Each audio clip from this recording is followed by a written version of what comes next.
3 గంటల ముందు మినపప్పు నానబెట్టుకొని కడిగి పెట్టుకున్నా. ఇప్పుడు మిక్సీలో వేసుకుంటున్నా.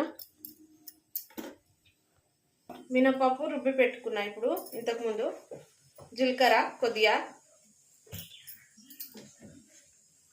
ఉప్పు తగినంత, వంట సోడా కొద్దిగా, పాలకూర కడిగి కట్ చేసి పెట్టుకున్నా. ఇది మంచిగా కలుపుకోవాలి. పాలకూర కలుపుకున్నా. ఇప్పుడు ఉల్లిపాయలు 2 తీసుకున్నా. అంటే పాలకూర కలుపుకున్నాక ఉల్లిపాయలు కలుపుకుంటున్నా. ఇట్లా మంచిగా కలుపుకోవాలి మినపప్పు పట్టేటట్టు.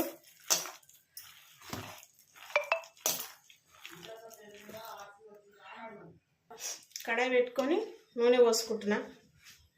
నూనె కాగాలి.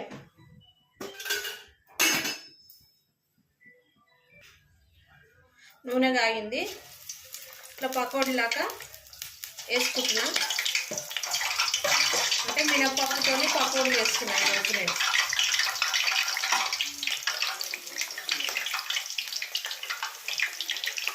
మెల్లగా వేసుకుంటున్నా ఒక్కొక్కటి. పాలకూర మినపప్పు పకోడీ ఈరోజు.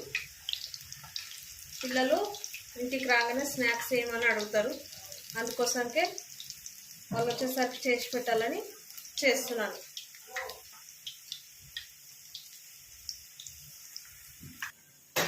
ఇలా నెమ్మదిగా పకోడీ మినప వడలు కాకుండా పకోడీ చేసిన ఈరోజు అయితే. ఒక 2 నిమిషాల తర్వాత అవుతుంది ఇదైతే.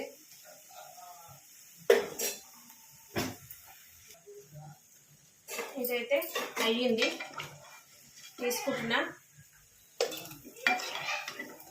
పాలకూర పకోడీ మినపప్పుతోని ఇలా అయ్యింది.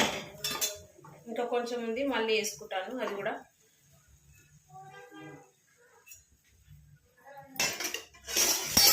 నెమ్మదిగా ఒక్కొక్కటి ఇంకా కొంచెం ఉంది, అది కూడా వేసుకుంటున్నాను. అంటే దగ్గర దగ్గర వేసుకోవద్దు, కొంచెం దూరం వేసుకోవాలి.